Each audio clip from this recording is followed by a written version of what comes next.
¿Listo? ¿Sí, vea? Muy bien. Entonces, vámonos ágiles, porque tenemos ya mucho trecho y no quiero que se me desmayen de hambre aquí, ¿verdad? Pero tienen que aguantar porque no les vamos a dar de comer hasta que acabe todo, así es que tienen que aguantarse. Bien, los capítulos del 8 al 10 de Nehemías o sea, los capítulos del 8 al 10, ¿verdad? 8, 9 y 10, nos relatan una historia que yo el día que lo leí por primera vez, ya, bueno, jovencillo, ¿verdad? Pero lo leí con comprensión. Este pasaje me fascinó, me impactó mucho el día que lo descubrí. Es una historia que a mí en lo particular me impulsó a tener un compromiso más fuerte con la palabra de Dios. La iglesia necesita ese tipo de impulso, de estar comprometida con la palabra. Y siempre ha necesitado la iglesia ese impulso, pero hoy más que nunca. ¿Se acuerdan ustedes cuando les hablé acerca del secularismo? Y cómo el secularismo está afectando a la sociedad en la que vivimos, pero también a la iglesia. Y a la iglesia el secularismo le afecta porque la impulsa a tener un espiritualismo intrascendental. O sea, a ser espiritualizoides, tener una espiritualidad falsa, equivocada, el secularismo. También nos lleva a tener un materialismo descarado. O sea, buscamos lo material, lo físico como cosa primordial. Muchas iglesias, toda la predicación consiste en tener prosperidad y prosperidad y prosperidad, lo material. Y por último, el secularismo nos lleva en iglesia a tener un humanismo declarado. O sea, que la figura principal sea ¿quién? El hombre. Entonces, lo que diga la palabra de Dios o lo que Dios quiera pasa a segundo término, a tercero, a último término. Lo más importante es lo que yo necesito. Yo necesito esto y Dios me lo tiene que dar. Y así es como el secularismo ha estado afectando a la iglesia. Así es que hoy más que nunca la iglesia necesita regresar a la palabra. Más que nunca. Muchas iglesias están haciendo ese esfuerzo ya. Por ejemplo, hoy en día está de moda que muchas iglesias se están haciendo reformadas. Ya han utilizado ese término, iglesia reformada, para referirse justamente a regresar a los principios de la reforma y decir, bueno, nosotros antes éramos una iglesia que no guardáramos muy bien los principios de la palabra, pero ahora somos una iglesia reformada. Está de moda ser reformados y están intentando regresar a la palabra. Eso es algo bueno, porque la iglesia hoy en día necesita regresar a la palabra. Por muchos años, yo creo que desde que yo me acuerdo, ya unos 30, 40 años, la iglesia ha estado dejándose llevar por las emociones, por el subjetivismo, por lo que yo siento, lo que yo creo, lo que yo considero.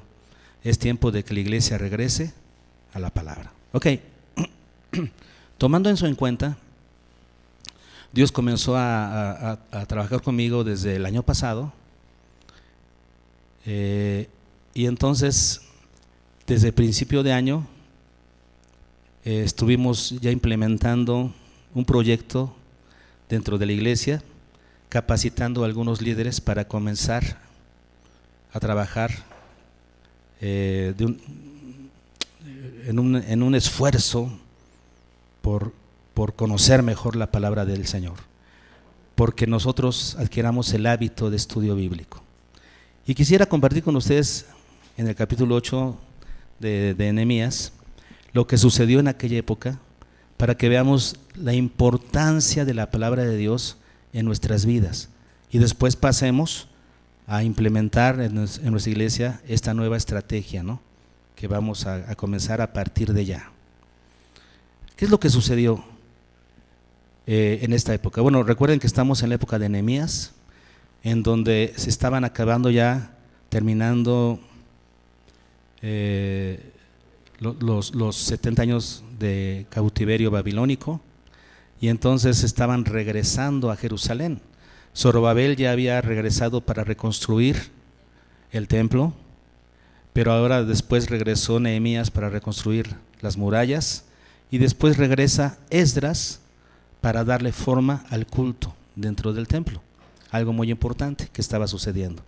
Y entonces en esta época, ¿qué sucede? Que Esdras hace lo siguiente, capítulo 8, versículo 1. Y se juntó todo el pueblo como un solo hombre. ¿Qué significa esto?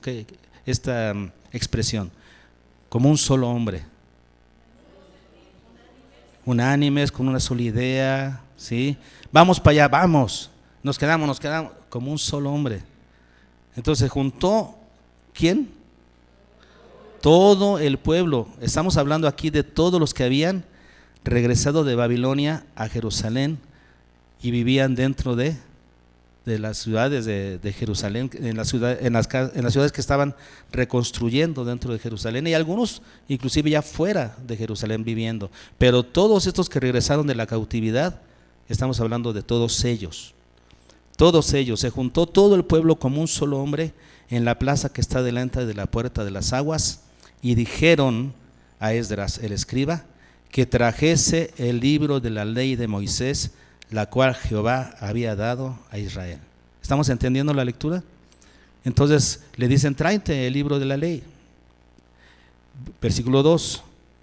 Y el sacerdote Esdras trajo la ley delante de la congregación. Fíjense lo que sigue. Así de hombres como de mujeres y de todos los que podían entender, el primer día del mes séptimo. ¿Quién se recongregó ahí? Todos los que podían entender. Esto es clave, ¿no? Se hizo una convocatoria del pueblo para decirle, todos, hombres y mujeres, no solamente hombres, como se acostumbraba mucho, ¿no? De que la mujer era hecha a un lado, todos los varones vengan y le enseñan a sus mujeres en casa. No, no, no. Aquí es hombres y mujeres. ¿Y desde qué edad? Desde que podían entender. Por ejemplo, ¿qué edad? No, yo creo que son muy chiquitos, 8, pero 11, 12, de acuerdo a la edad de la persona, pero ya 11, 12, ya comienzan a tener un pensamiento más subjetivo, a entender términos más subjetivos, y por lo tanto ya pueden comenzar a entender. Depende de cada niño, pero puede ser desde 11, 12, 13 años. Ok. Versículo 3. Y leyó en el libro delante de la plaza que está delante de la puerta de las aguas. ¿Qué dice? Desde el alba hasta el mediodía, en presencia de hombres y mujeres y de todos los que podían entender. Y los oídos de todo el pueblo estaban atentos al libro de la ley. Entonces, ¿qué se añade aquí? De que además de que se convocó al pueblo, todos los que podían entender, ahora viene la responsabilidad de ellos. ¿Qué hacían? Sus oídos estaban atentos. Esa es la actitud que tenían en este momento, receptiva, atentos, no distraídos, atentos a las palabras del libro de la ley. Versículo 4. Y el escriba Esdras estaba sobre un púlpito de madera que habían hecho para ello, para este momento justo. ¿Qué hicieron? Construyeron un púlpito nuevo, justo para ese momento. Es que cuando se le quiere dar trascendencia a algo importante, ¿qué sucede? Le echas ganitas, ¿no? Nosotros le echamos ganitas hoy, porque tenemos 3 semanas trabajando, varios hermanos y de diferentes ámbitos, y ustedes pueden ver que se le echó ganitas, ¿sí? Allá afuera. ¿Por qué? Porque vamos a hablar hoy de algo importante. Allá construyeron un púlpito nuevo para ese momento. Nosotros hoy vamos a comenzar una estrategia nueva. Y entonces le echamos ganitas. Ahora, ¿qué más sucedía? Se acompañó Esdras junto a él estaban Matatías, Semá, Anías, Urías, Hilcías, etcétera, y una serie de nombres que representan líderes del pueblo. Estaban ahí junto a Esdras, líderes. entre líderes civiles y líderes espirituales, para darle relevancia a este momento. Versículo 5. Abrió pues Esdras el libro a ojos de todo el pueblo, porque estaba más alto que todo el pueblo. Y cuando lo abrió, todo el pueblo estuvo otra vez, ¿no? Estuvo atento. Versículo 6. Bendijo entonces Esdras a Jehová, Dios grande. Y todo el pueblo respondió, amén, amén, alzando sus manos, y se humillaron y adoraron a Jehová. ¿Qué? Inclinados a tierra, hermanos. Y fíjense que no hubo un momento de alabanza subliminal. No estaban emocionados por un tiempo de alabanza subliminal y respondiendo como borregos. ¿Qué es lo que los emocionó tanto? ¿Qué es lo que los conmovió tanto? De tal manera que se humillaron postrados a tierra, adorando al Señor. La palabra. Esto es lo que produce la palabra. Y esta gente se humilló y adoró al Señor. Versículo 7. Y los levitas, Jesúa, Bani, Serebías, Jamín, Acub, Sabetai, Odías, Maasías, Kelita, Azarías, Josabed, Anán y Pelaía, que hacían entender al pueblo la ley, y el pueblo estaba atento en su lugar. Entonces la gente estaba en su lugar atenta. ¿Y qué hacían los levitas? Estaban entre la gente, ayudándoles a que entendieran la lectura. Ayudándoles a que entendieran la lectura. Esta es una dinámica que a mí me llamó mucho la atención, porque muchas veces pues la gente no sabe escuchar o no sabe estudiar la palabra, y se requiere de alguien que le ayude a entender la lectura. ¿Estamos bien? Ahora, ¿qué más sigue? Versículo 8, ¿estamos? Y leían en el libro de la ley de Dios, ¿qué? O sea, no era que estaba leyendo a alguien y no se entendía, o alguien que no sabía leer y estaba cambiando letras y poniendo ahí letras que no, palabras que no estaban, y no, se leía bien, claramente, para que la gente pudiera entender. Se tiene que hacer un esfuerzo por saber leer. Muchas veces nosotros no sabemos leer la palabra. Por ejemplo, yo a veces estoy en algún estudio y que lea fulanito de tal, y ya se pone a leer y cambian palabras y no respetan comas y le cambian el énfasis y el sentido a los versículos. No se entiende. No sabemos leer. Si no sabes leer, ¿cómo vas a entender bien la palabra? La palabra se tiene que leer como debe de ser. Tenemos que aprender a leer, y leer con claridad. Y esto es lo que hacían ellos. ¿Está bien? ¿Qué más hacían? Versículo 8. Y ponían el sentido, otra vez se repite, y ponían el sentido de modo que entendiesen la lectura. Se repite una y otra vez que ponían el sentido. ¿Qué aprendemos en este párrafo que acabamos de leer? Que fueron convocados todos los que podían entender, que se le dio la relevancia al evento, se construyó un púlpito nuevo para el evento. ¿Qué más? Que el pueblo estaba atento, entendiendo la solemnidad del momento. Estaban adorando en una actitud de adoración a Dios, postrados a tierra mientras escuchaban la palabra. Leían claramente y ponían el sentido de modo que se entendiera la lectura. Esta es la dinámica que nosotros queremos replicar de alguna manera, de tal manera que todos entendamos la palabra y además la hagamos un hábito. Si yo le pregunto en ese momento a la congregación, pero no quiero que me respondan, ¿cuántos de ustedes tienen el hábito de estudiar la Biblia todos los días? No, ni me digan, porque me voy a desanimar. Voy a llorar, pero no de adoración al Señor, sino de tristeza. Pero ya me la sé, y lo sé porque así sucede en la mayoría de las congregaciones. La gente no lee la palabra, no la estudia. Nosotros necesitamos aprender a estudiarla y tenemos que volver un hábito en nuestras vidas el estudio de la palabra. ¿Estamos de acuerdo en eso?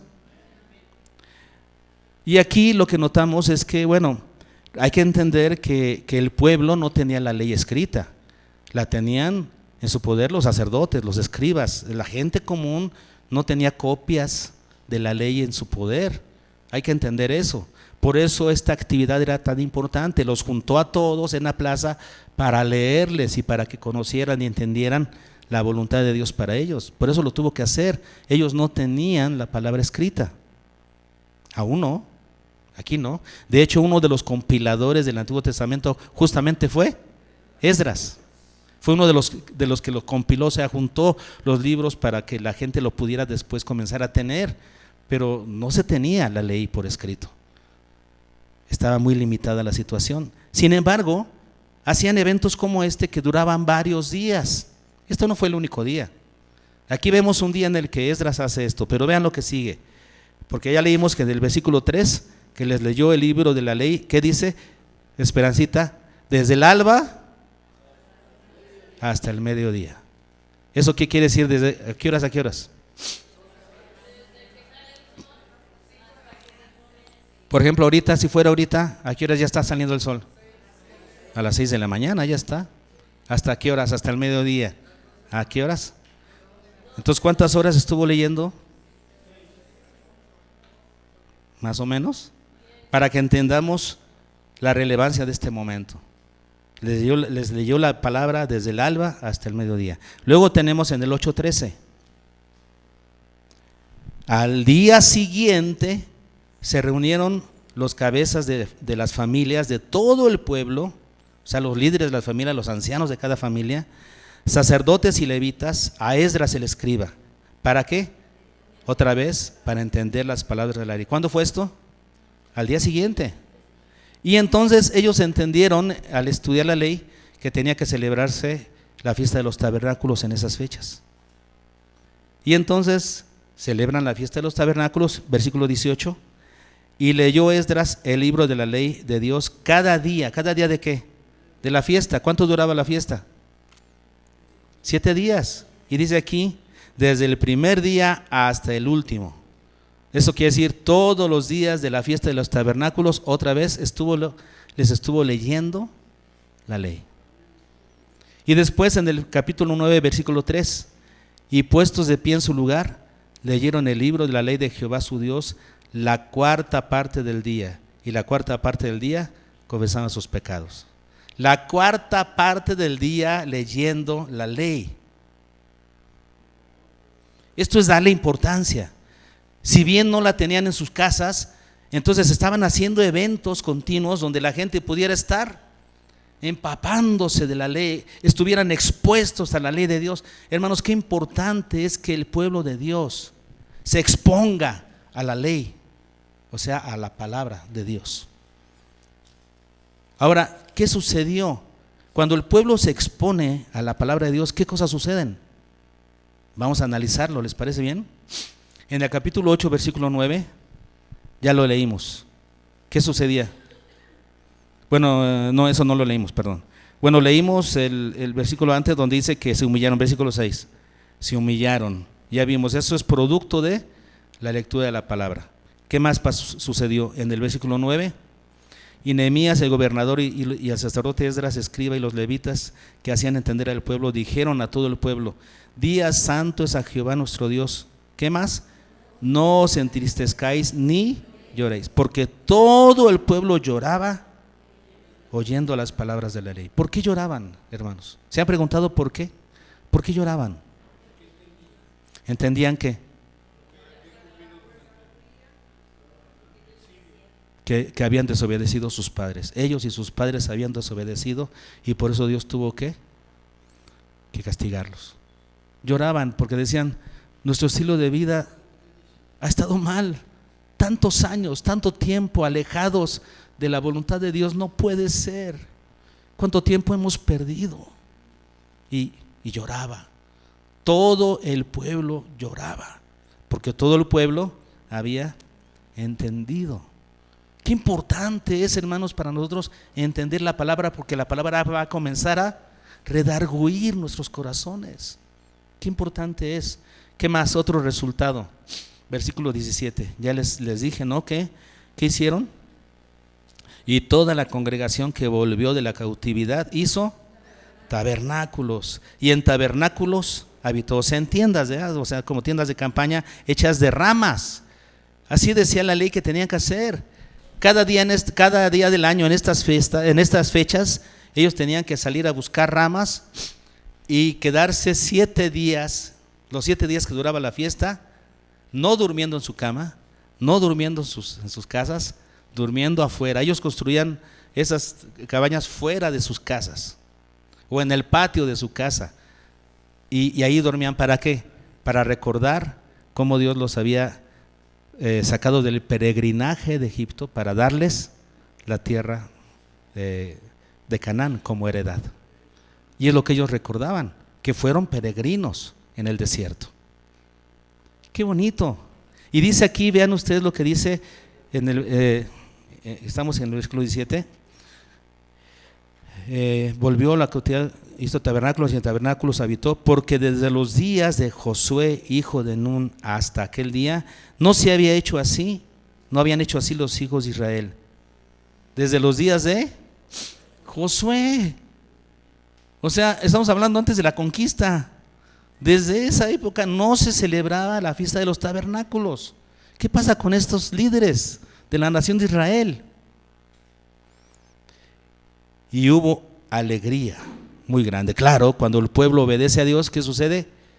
Hay una alegría muy grande, porque las cosas deben ser en ese orden. Nosotros no buscamos nuestra felicidad. Nosotros buscamos alabar y servir al Señor. Y eso nos hace felices. Claro. ¿Qué sucedió con el pueblo? Y hubo alegría muy grande. Entonces tenemos otro resultado más. ¿Qué más sucedió? Capítulo 9, versículo 2. Y ya se había apartado la descendencia de Israel de todos los extranjeros. ¿Qué hizo la palabra? Que ellos se apartaran de los extranjeros, como tenía que ser, para que se preservara la pureza espiritual del pueblo. ¿Qué más? En el mismo versículo 2. Y estando en pie, confesaron sus pecados y las iniquidades de sus padres. Sus pecados y las de sus padres, porque entendieron de dónde venía toda esta situación, ¿no?, que estaban ellos padeciendo.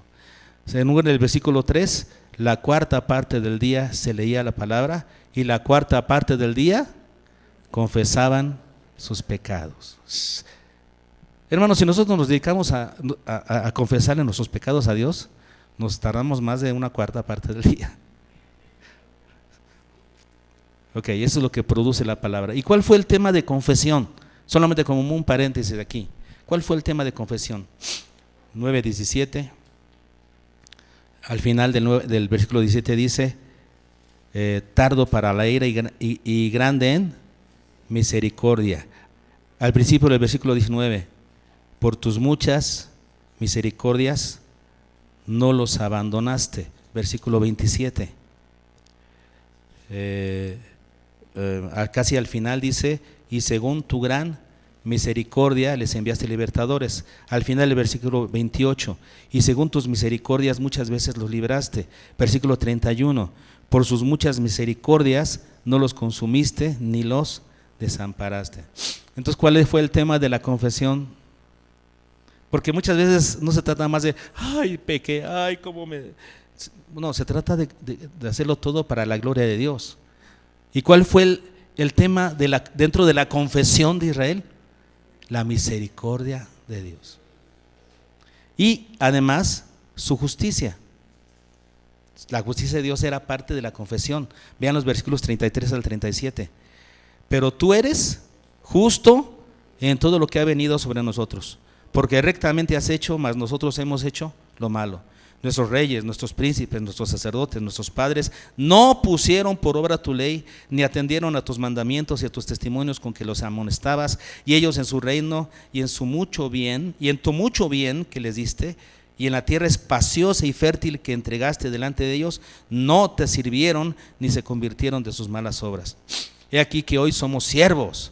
Henos aquí siervos en la tierra que diste a nuestros padres, para que comiesen su fruto y su bien, y se multiplica su fruto para los reyes que has puesto sobre nosotros por nuestros pecados, quienes se enseñorean sobre nuestros cuerpos y sobre nuestros ganados conforme a su voluntad, y estamos en grande angustia. Y ellos entienden que esa angustia en la que están ellos, porque están sometidos por un pueblo extranjero, es justa delante de Dios. Ellos lo merecen. El tema de la confesión es entonces la misericordia de Dios, porque ellos merecerían más, y la justicia de Dios. No es para que vean cómo cuando la palabra de Dios te llena, aún tu confesión es correcta, es con los temas correctos. ¿Ok? ¿Qué más sucedió? Además de todo esto, fueron motivados a realizar algunos votos al Señor.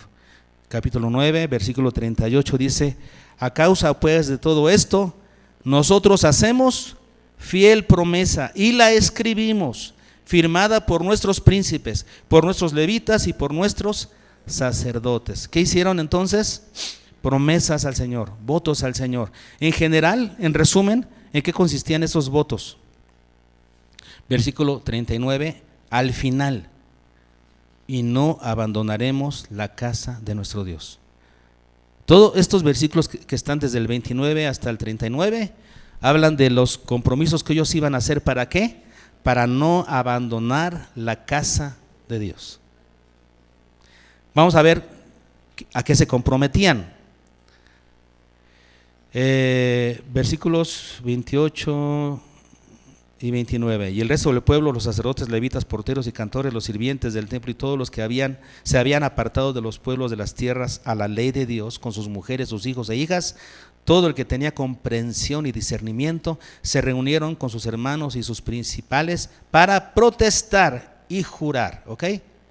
Ahora, ¿qué protestaron? ¿Qué juraron? Que andarían en la ley de Dios, que fue dada por Moisés, siervo de Dios, y que guardarían y cumplirían todos sus mandamientos, decretos y estatutos de Jehová nuestro Dios. ¿A qué se estaban comprometiendo? A andar y cumplir todos los mandamientos de su palabra. Lo pusieron por escrito y lo firmaron. Vamos a guardar tus mandamientos, Señor. Claro que para guardarlos primero hay que conocerlos, ¿verdad? ¿A qué más se comprometían? Versículo 30. Y que no daríamos nuestras hijas a los pueblos de la tierra, ni tomaríamos sus hijas para nuestros hijos. Esto es algo que deberíamos de firmar todos los padres aquí.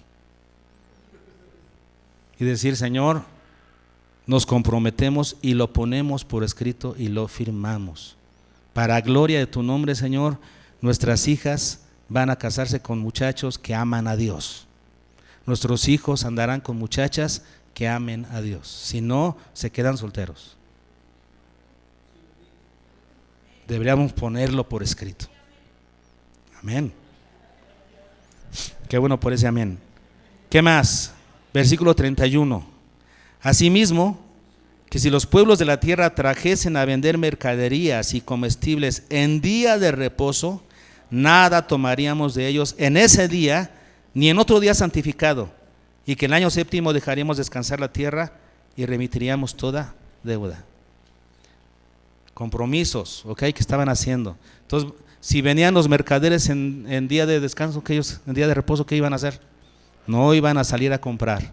Ay, pero no compré ayer. Señor, tú sabes, Señor. No, es un compromiso. ¿Para qué se te anda olvidando? No les vas a comprar ese día. Ese día los mercaderes no tienen por qué venir a Jerusalén, porque en Jerusalén se festeja el día de reposo y no se hace nada de eso. Son compromisos que honraban a Dios. Estamos hablando del pueblo de Israel. Versículo 32. Nos pusimos además por ley el cargo de contribuir cada año con la tercera parte de un ciclo para la obra de la casa de nuestro Dios. O sea, cada año ellos iban a aportar una cantidad de dinero. No vamos a decir cuánto es un ciclo, para que ustedes no se limiten lo que Dios ponga en su corazón. Pero vean qué interesante. Ellos pusieron por escrito: vamos a contribuir para la casa de nuestro Dios, ¿verdad?, con esta cantidad de dinero durante este año. ¿Qué más? Versículos 34. Echamos también suertes, los sacerdotes, los levitas y el pueblo, acerca de la ofrenda de la leña, sino con que se van a hacer los sacrificios. Y entonces vamos a dejar que los levitas vayan por toda la leña. No, no, no. Vamos a dividirnos el trabajo entre todos. Y todos nos comprometemos a traer leña por turnos. Lo pusieron por escrito. ¿Qué más? Versículo 35. Y que cada año traeríamos a la casa de Jehová, ¿qué? Las primicias de nuestra tierra y las primicias del fruto de todo árbol. ¿Y qué es la primicia? Lo primero y lo mejor. Sí, porque si algo estaba podrido no lo traes. Primicia significa lo primero y lo mejor. Versículo 36. Asimismo, los primogénitos de nuestros hijos y de nuestros ganados. Acuérdense que desde que salieron de Egipto estaba en la ley esto, ¿no? Como Dios cuidó a sus primogénitos, ¿qué dijo Dios? Ahora tus primogénitos son míos. Así que todos los primogénitos de Israel tenían que ser redimidos, tenían que traer un animalito para ofrecerlo en lugar de tu primogénito. Entonces ellos se comprometieron a traer los primogénitos de sus hijos y de sus animales, de sus ganados. De sus ganados y de sus robados, de todo, pero de todos sus animalitos. Y versículo 37, que traíamos las primicias, ya dijo, de las masas, nuestras ofrendas, el fruto del árbol, el vino del aceite para los sacerdotes, a las cámaras de nuestra casa, nuestro Dios. ¿Y qué dice además? Y el diezmo de nuestra tierra para los levitas. Estos son los compromisos que ellos, ¿qué hicieron? Firmaron, los pusieron por escrito y firmaron. ¿Qué los motivó a realizar estos compromisos? ¿Alguien los obligó? No, esto fue una motivación de adentro hacia afuera. Ellos quisieron dedicarse a Dios y estuvieron de acuerdo en escribir esto y firmarlo. Es resultado de haber entendido la palabra. Ahora, todas estas son resultados maravillosos que nos llevan a vivir para la gloria de Dios. Si la lectura de la palabra de Dios, si el estudio de la palabra de Dios logra estos resultados en nosotros, hermanos, necesitamos estudiarla todos los días para que estos resultados y otros que Dios quiera lograr se vean en nuestro estilo de vida. Pero estos resultados no vienen gratis, no vienen así nomás por ósmosis, no. Estos resultados vienen cuando tú entiendes la palabra y la comienzas a vivir. La palabra comienza a cambiar tu estilo de vida y comienzas a vivir más para la gloria de Dios, más que para la gloria tuya. Muchas veces nos decimos cristianos y vivimos para nuestra gloria, no para la gloria de Dios. Eso no es ser cristiano. ¿Y cuál es el diagnóstico de alguien que vive así? No lee la palabra. Mientras no leas la palabra, estudies la palabra, entiendas la palabra, vivas la palabra, no va a pasar nada en tu vida, no van a haber cambios sustanciosos en tu vida. Por eso, hermanos, exponernos a la palabra del Señor es tan importante. Entonces, después de este estudio pequeño que tenemos, hermanos, déjenme decirles, Dios fue moviendo mi corazón para buscar de alguna manera de guiar a la iglesia, a nuestra iglesia, para que nosotros estemos expuestos, más expuestos, de una manera más cotidiana a la palabra del Señor. Y surgió esta idea. Le llamamos Aprendiendo Juntos. Así se va a llamar esta estrategia, Aprendiendo Juntos. No son grupos familiares, los grupos familiares siguen y necesitamos que se levanten más líderes de grupos familiares para que estemos discipulando a gente y llevándola a ganar a más personas. Estos no son grupos familiares, estos son grupos de estudio bíblico. Se llama Aprendiendo Juntos. Aquí tenemos lo que es la visión y la misión de esta estrategia. ¿Ok? Vamos a verla.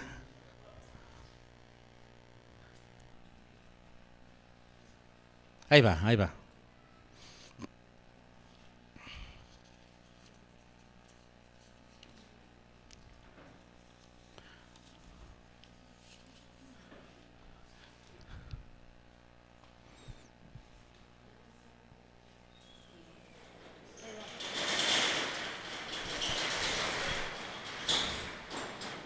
¿Cómo se llama nuestra estrategia? Aprendiendo juntos. Y vamos a aprender de qué se trata, en qué consiste. Aprendiendo juntos en las crecicasas. ¿Se acuerdan de las crecicasas? Pero estas son otras, ¿eh? Van a tener otra forma de trabajar, pero se llama la estrategia Aprendiendo Juntos. ¿Cuál es la visión? La visión, acuérdense que es el qué. ¿Qué es lo que necesitamos? ¿Qué es lo que queremos? Dice, queremos lograr que cada vez más creyentes adquieran un mayor compromiso con Dios, demostrado como parte de su estilo de vida, seguir sus caminos y completar su obra. O sea, que más creyentes estén involucrados con Dios, están comprometidos con Dios en vivir en sus caminos y en hacer su obra. ¿Cuál es el principal problema en la obra de Dios? La escasez de obreros. La mies es mucha y los obreros pocos. No hay compromiso con la obra de Dios. Entonces, ¿qué es lo que queremos lograr?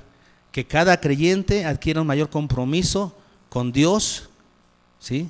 De tal manera que eso se refleje en su estilo de vida y en su obra, o sea, en su misión, que todos obedezcamos más al Señor en nuestra conducta y en nuestra misión, o sea, en hacer su obra.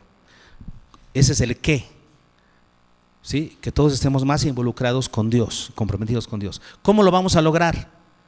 Ahí viene la misión, que cada miembro de nuestra iglesia sea expuesto de una manera intencional y cotidiana a la palabra de Dios. Hemos entendido que es la única manera de lograrlo. No es echando porras y no es inventando otras formas, es la palabra. Lo que necesitamos hacer es estar expuestos de una manera intencional y cotidiana a la palabra de Dios. Ese es el cómo. ¿Qué es lo que queremos? Un mayor compromiso con Dios en la iglesia. Un mayor compromiso con Dios. ¿Cómo lo vamos a lograr? Exponiéndonos más a la palabra de Dios. Por eso viene la estrategia. Entonces, ¿cuál es la estrategia que vamos a seguir? Dice estrategia, establecer grupos pequeños de estudio bíblico con 3 propósitos fundamentales. Vamos a establecer grupos de estudio bíblico, grupos pequeños, no grandotes, grupos pequeños de estudio bíblico, y para nuestra mayor facilidad lo vamos a hacer de acuerdo a al área geográfica donde viven. ¿Y qué es lo que buscamos? 3 cosas. Número 1, que cada creyente aprenda a estudiar, no solamente a leer. Bueno, primero que le aprenda a leer, a entender, eso es estudiar, ¿no? Entonces, que cada creyente aprenda a estudiar la palabra de Dios, tanto de manera individual, porque se le va a dar las herramientas para que sepa estudiarla él solo, pero también la riqueza que tiene el estudiarla de forma grupal. Cuando lo que aprendiste lo traes y lo compartes, pero otro que estudió te comparte y recibes, entonces se enriquece el estudio de la palabra. Tienes que aprender a estudiarla de manera individual y después de manera grupal. Es lo que queremos. Número 2, que cada creyente asuma la responsabilidad tanto de amoldar su vida conforme a las enseñanzas de la palabra de Dios como de compartirla con otros. Entonces, que adquieras el compromiso de lo que estás estudiando, aplicarlo a tu estilo de vida y que eso te anime también a compartir la palabra con alguien más, ¿no? Y número 3, que el estudio de la palabra de Dios se convierta en un hábito. ¿En quién? En cada uno de nosotros. Que ya se convierta en un hábito, que digas, ahora sí ya pueda preguntar yo, ¿cuántos leen la Biblia todos los días? Uy, el 90% de la gente. Que se inviertan los porcentajes, porque si ahorita pregunto va a ser un 10% de la congregación los que estudian la palabra. Que se invierta y que ahora sea un 90% los que sí estudian, ya tienen el hábito de estudiar la palabra, pero ¿qué más? De manera que el mismo, o sea, ese hábito se transmita de generación en generación. O sea, que esta estrategia se quede dentro de nuestra congregación, de tal manera que nuestros niños, conforme vayan creciendo y llegan a la edad de que ya pueden entender, se sumen a ese grupo de estudio, de tal manera que desde jovencitos aprendan a estudiar la Biblia y la adquieran como un hábito. Hermanos, eso es algo que a mí me hizo falta en mi juventud, por eso me emociona esto. Porque yo pienso, si yo hubiera tenido alguien que me indujera al estudio de la palabra, yo comencé a amar y a adquirir el hábito de estudio hasta que entré al instituto bíblico, hermano. Toda mi adolescencia la perdí, me perdí este hábito. Me hubiera hecho tanto bien ese hábito. Por eso esto yo lo veo como algo importantísimo, enriquecedor, porque nuestros adolescentitos, a la edad que ya puedan entender, se van sumando y entonces ya van adquiriendo el hábito de estudiar la palabra. Y entonces se va a llegar a ser un hábito dentro de nuestra congregación, algo automático, que ya no importa que si ya no estoy yo o no estén los líderes, se continúe de generación en generación. Esta es una necesidad y esta es una manera nuestra para suplirla. Entonces, ¿qué vamos a hacer, hermanos? Vamos a formar grupos. Y ya estuvimos trabajando con varios líderes que van a ser directores, pero fíjense bien que les van a ayudar a aprender a estudiar la Biblia. Les van a ayudar a que ustedes sepan cómo leer correctamente, cómo estudiar correctamente la palabra de Dios. Estos directores, ¿sí?, no les van a dar todo digerido y todo masticado y a la boca. No es un estudio bíblico lo que les van a compartir. Vénganse a compartir, les voy a compartir el estudio bíblico, no. Van a ir a estudiar la palabra. No les vamos a dar las cosas ya hechas, no. Ustedes van a aprender cómo sacar provecho de la lectura bíblica. Les vamos a enseñar cómo observar el texto, cómo escribir, cómo sacar enseñanzas del texto solito, ¿sí?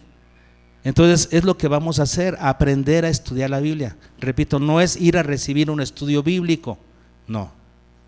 En estos grupos de estudio, ¿a qué vamos a ir? A estudiar la palabra. Vamos a ir a leer la palabra, a leerla y releerla y escribir lo que más nos llama la atención y después interpretarla y después comparar con lo que los demás entendieron y enriquecer nuestro aprendizaje. De eso se trata, no que vayamos nada más a recibir, nos vamos a ir listos a descubrir. ¿Qué es mejor? ¿Que les demos el pescado o que les enseñemos a pescar? Muchas veces no estamos emocionados con un estudio bíblico porque es lo que alguien más aprendió y si nos llama la atención lo escuchamos y si no, no. Pero ¿qué tal cuando yo solo descubro? Cuando yo leo y encuentro y lo descubro, me emociona y se me queda, porque yo lo descubrí. En eso consiste esto que vamos a hacer, aprender a estudiar la palabra. Muy bien, voy a presentarles a los líderes.